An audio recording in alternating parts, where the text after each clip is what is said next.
Les règles, c'est nul. C'est déjà assez pénible de se faire dire quoi faire et quand le faire, mais les règles stupides qui ne sont clairement appliquées que par les rabat-joie, c'est le pire. Heureusement, tout le monde ne respecte pas toutes les règles tout le temps, et certains vont même jusqu'à les enfreindre de la manière la plus drôle qui soit. Sur ce, il est temps d'inspirer la rébellion en découvrant quelques exemples hilarants où des gens ont enfreint les règles.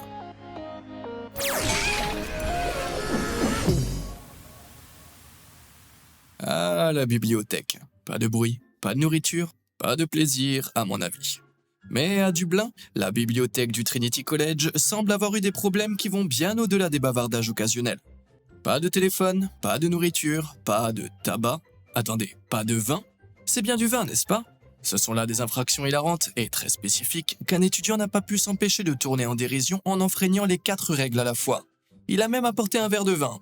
Mais qu'est-ce que je donnerais pour voir la tête de la bibliothécaire?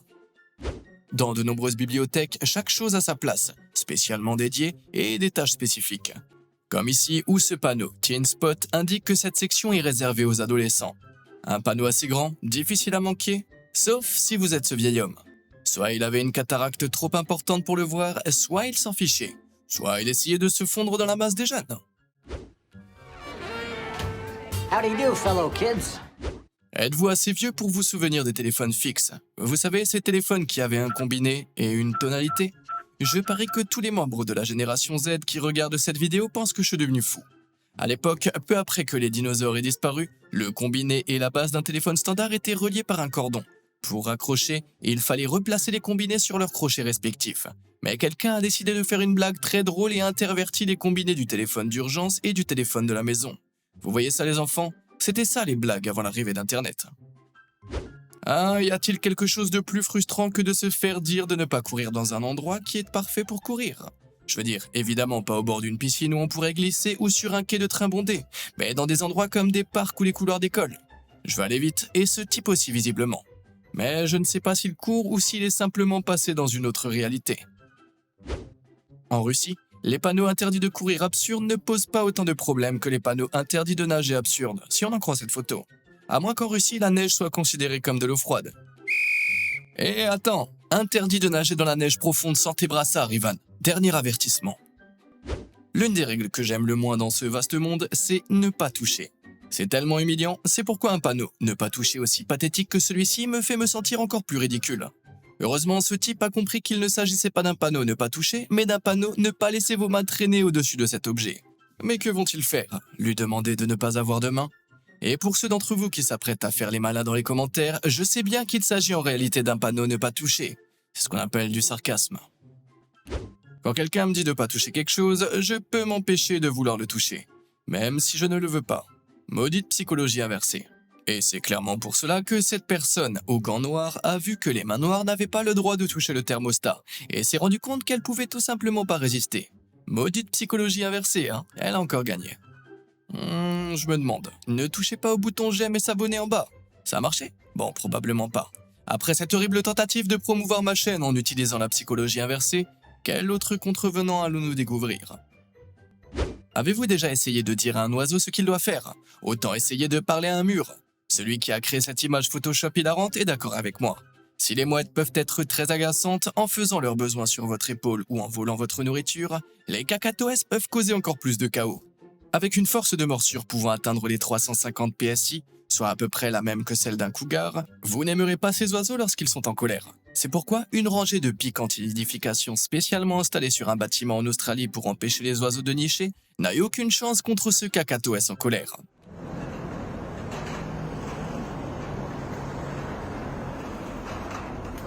Oh.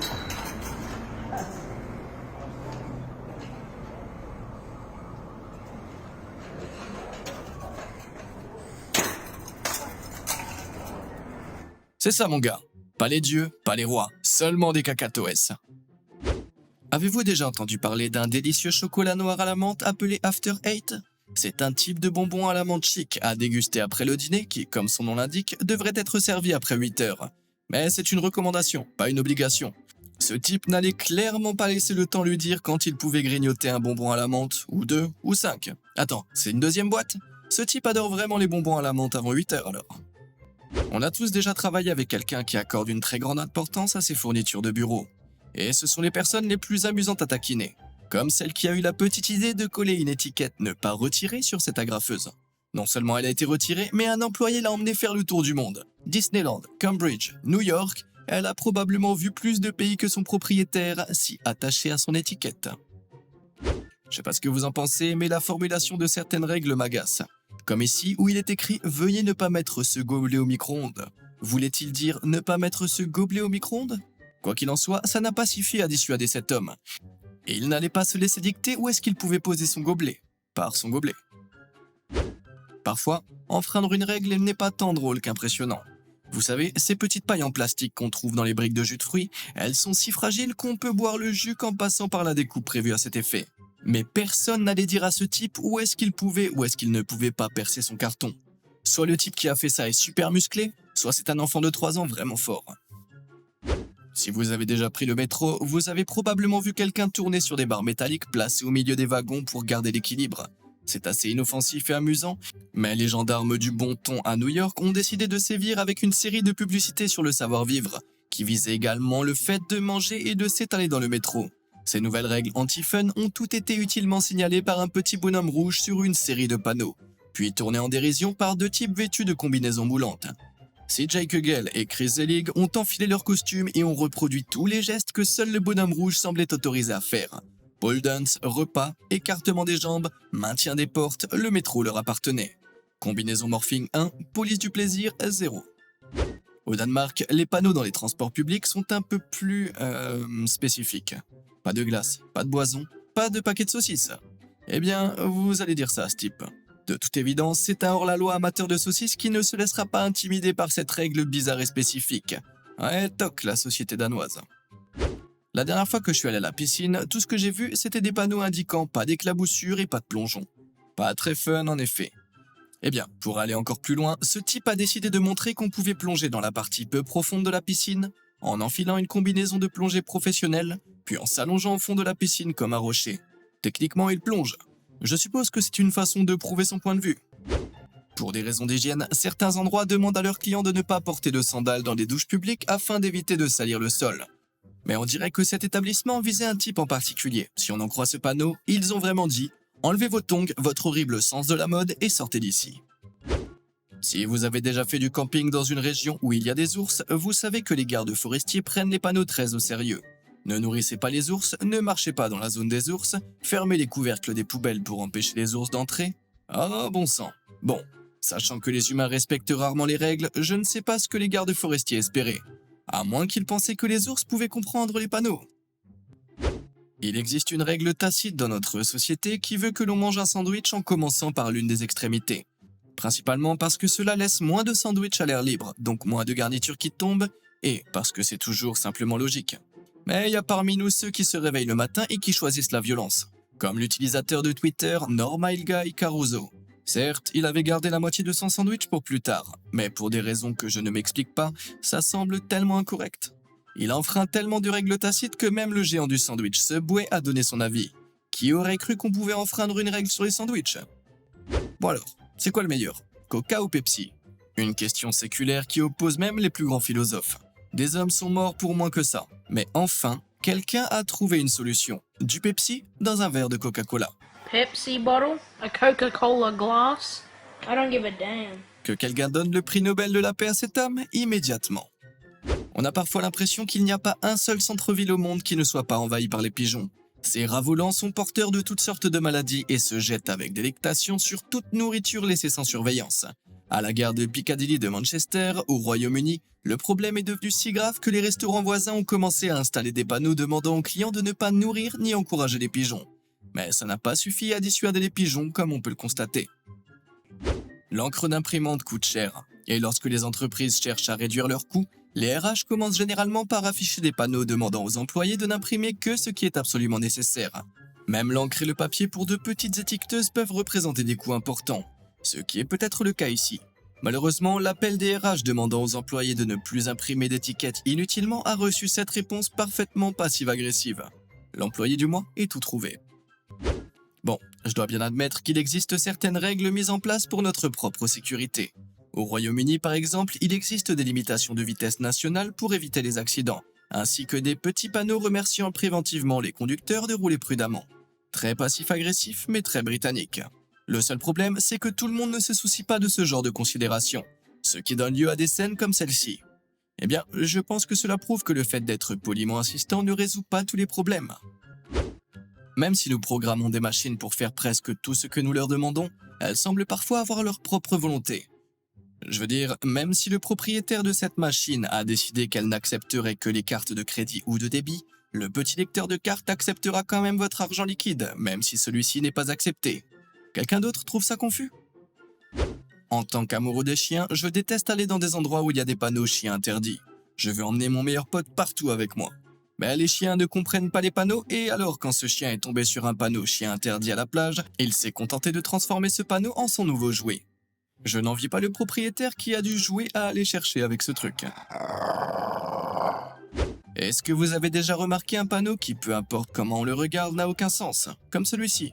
Je me trompe peut-être, mais on dirait un homme sans tête qui embête une clôture. Était-ce vraiment un problème si fréquent qu'il fallait mettre un panneau? Apparemment oui. Bon sang, espèce d'homme sans tête, il fallait vraiment que tu gâches le plaisir de tous ceux qui s'amusaient à embêter cette clôture. Quel manque de savoir-vivre. J'adore les Skittles, ces bonbons durs, sucrés et fruités qui existent dans une multitude de couleurs et de saveurs. De temps en temps, ils sortent des mélanges spéciaux, comme le Skittles Carnival aromatisé à la barbe à papa et à la pomme d'amour. Les Skittles Chocolate Mix aux saveurs de s'mores et de pudding au chocolat. Et les America Mix, le goût de la liberté et du diabète. Les bonbons purement rouges, blancs et bleus sont les préférés des patriotes. Mais il s'avère que l'Amérique n'est pas le seul pays à avoir un drapeau rouge, blanc et bleu. Regardez, le mélange a été détourné de manière hilarante par quelqu'un au Royaume-Uni. Je me demande si cela donne aux bonbons un goût de déclin économique. Et regardez, quelqu'un a également créé le drapeau russe avec ses bonbons. Ouais, pas mal, même s'il y a un léger arrière-goût de communisme. En matière de bonbons, rien ne me rend aussi nostalgique que le Hubba Bubba Bubble Tape. Vous connaissez? Pour ceux qui ne connaissent pas, il s'agit littéralement d'un rouleau de chewing-gum que l'on peut dérouler et déchirer en morceaux. Je suppose que les concepteurs voulaient rendre le partage amusant. Ouais, je déteste l'admettre, mais je pense que j'étais peut-être cet enfant à l'école. Il n'y a rien de mieux que de s'allonger sur une pelouse verte et luxuriante par une journée très chaude. Mais dans les jardins d'agrément et les espaces publics, trop de visiteurs peuvent abîmer la pelouse. C'est pourquoi certains espaces publics doivent rappeler poliment aux visiteurs de ne pas marcher sur la pelouse. Il est évident que cette pelouse est uniquement destinée à être admirée. Mais, craignant que les visiteurs ne comprennent pas le message, un parc a installé un panneau très explicite interdisant de s'allonger sur la pelouse comme si l'on se détendait.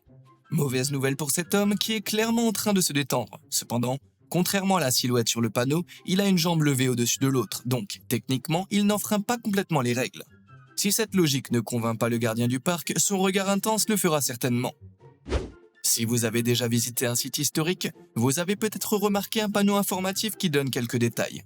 Au fil des années, les contacts répétés peuvent les user, ce qui conduit un site à imposer une règle ne pas toucher sur son panneau comme celui-ci. Mais attention, nous avons un rebelle ici. On pourrait dire que ce type fait un doigt d'honneur à la règle ne pas toucher. Nous avons donc déjà établi qu'il est inutile d'essayer de dire aux oiseaux ce qu'ils doivent faire. Les pigeons en particulier semblent être des transgresseurs nés. Vous ne pouvez pas leur dire où ils doivent être, où ils doivent ne pas être. Bon sang, il s'avère même que vous ne pouvez pas leur dire dans quelle direction ils peuvent marcher. Il semble qu'il n'existe aucun panneau sur Terre assez puissant pour arrêter un pigeon. Essayer de mettre de l'ordre dans la nature n'est pas une tâche facile. Même les arbres ne font pas ce que vous voulez. Peu importe les efforts que vous déployez pour les apprivoiser, comme l'a découvert celui qui a construit ce petit enclos pour arbres. On dirait que cet arbre a vu ses frères bien droits de l'autre côté de la rue, tous enfermés dans les carcasses de leurs cousins, et qu'il a décidé de se rebeller contre le système. En 2020, lorsque les premiers confinements ont été imposés, certaines zones du Royaume-Uni n'autorisaient les rassemblements en plein air qu'à des fins sportives. Heureusement que Kristen Kraft s'en est souvenu, car lorsqu'il a enfreint cette règle avec quelques amis, un policier est arrivé, mais sa réponse a été parfaite. High knees, everyone! High knees, please! High knees, everyone! Jumping jacks, let's go, jumping jacks! Yep, alright, lovely, lovely! Do a lap, please, everyone, please do a lap! Do a lap, do a lap! Yep, alright, lunge, that's perfect, we're exercising, sir! Il semble que le policier ait vu le côté amusant de la situation, et grâce aux cris de Kristen, qui ressemblait à un professeur de sport encourageant les enfants à lever les genoux et à faire des jumping jacks, aucune arrestation ni contravention n'a été enregistrée ce jour-là, bravo. Le métro new-yorkais a une règle assez stricte concernant les animaux. Aucun animal n'est autorisé dans les trains ou les installations sans être enfermé dans un conteneur. Mais les règles ne précisent pas la taille de l'animal, ce qui a inspiré des solutions incroyablement créatives aux propriétaires de gros chiens comme celle-ci. Quoi qu'on en dise, ce husky est bien enfermé dans un sac. D'autres propriétaires qui n'ont peut-être pas la force de soulever leur compagnon à quatre pattes sous leurs aisselles ont opté pour des solutions encore plus créatives, en découpant des trous dans des sacs Ikea emblématiques et en laissant leurs chiens se dandiner dans leur nouvel étui bleu vif. La leçon à retenir, ne dites jamais à un New-Yorkais ce qu'il peut ou ne peut pas faire. Leur créativité est sans limite. En parlant de chien, un homme aurait apparemment envoyé son chien dehors pour être puni d'être monté sur la table de la salle à manger. La réponse du chien ? Eh bien, techniquement, il n'y a rien dit à propos du fait d'être dehors. Je ne pense pas avoir jamais senti autant d'impertinence chez un animal à quatre pattes. Mais ce n'est pas le seul animal à avoir délibérément enfreint les règles. De toute évidence, quelqu'un s'est donné beaucoup de mal pour empêcher les visiteurs d'un parc de nourrir et d'encourager les marmottes locales avec un panneau indiquant simplement « ne pas nourrir ». Mais les marmottes n'étaient clairement pas d'accord et ont décidé de se régaler du poteau de bois sur lequel le panneau était cloué. Ouais, prends ça le gardien. Au Royaume-Uni, les panneaux routiers signalant des restrictions sont généralement tracés en rouge et barrés d'une ligne, la restriction elle-même étant silhouettée en noir à l'intérieur des bordures. Ainsi, cela signifie interdiction de faire demi-tour sur cette route. Celui-là signifie interdiction de circuler à cheval sur cette route, et celui-ci signifie interdiction aux hommes de tenir la main des enfants sur cette route, je suppose. Pas de chance, ce père le fait quand même. Peut-être que cela signifie en réalité « ne m'adresse plus jamais la parole ni à moi ni à mon fils ». Maintenant, comme nous l'avons établi, certains panneaux peuvent être flous, voire carrément absurdes, comme celui-ci. Je vais tenter une hypothèse hasardeuse et supposer que cela signifie qu'il est interdit de circuler à vélo ou à pied ici. Soit ça, soit cela signifie qu'il est interdit de rester près de son vélo. Mais attendez, il y a peut-être un sens à cela. Après les chutes de neige dans cette région, cet homme a compris qu'il ne fallait pas faire, et il l'a fait quand même. Au diable les règles, cet homme marche près des vélos à la hauteur qu'il veut. Et il n'est pas le seul. Ailleurs dans le monde, un autre panneau interdit également l'accès à cette route aux personnes en voiture. Ou peut-être pas, car il semble qu'il n'ait pas empêché cet homme de se tenir en équilibre sur le toit d'une voiture. Quand on parle de sens de l'équilibre et du non-respect des règles, il existe des produits qui ont des règles intégrées, comme ces assiettes à toast. Il est assez évident qu'il faut y placer les tranches de pain d'une certaine manière, n'est-ce pas? Eh bien, pas si vous êtes ce type. Compte tenu du mépris de ce type pour les règles alimentaires, je ne serais pas surpris que ce soit un sandwich au beurre de cacahuète et au thon. Ouais. On vit dans une société qui adore imprimer des avertissements sur tout et n'importe quoi pour éviter les accidents, et surtout les poursuites judiciaires. Et même s'il est assez évident que cet avertissement, bien qu'imprimé à l'envers, visait à dissuader les gens de monter sur ces bouteilles d'eau, quelqu'un a décidé de faire fi de cette recommandation, la tête en bas. C'est impressionnant, mais ça serait encore plus impressionnant de voir comment il s'en est sorti. Alors que certaines personnes enfreignent les règles, de manière hilarante, d'autres les suivent à la lettre, comme cet homme qui cherchait une zone fumeur. Il n'a pas tort, cette flèche pointe clairement vers le haut. Et je souhaite bonne chance au gardien qui va devoir lui expliquer le contraire. Alors, selon vous, laquelle de ces règles mériterait d'être enfreinte? Avez-vous déjà enfreint une règle de manière hilarante? Dites-le moi dans les commentaires ci-dessous. Et comme d'habitude et jusqu'à la prochaine fois, merci de nous avoir suivis.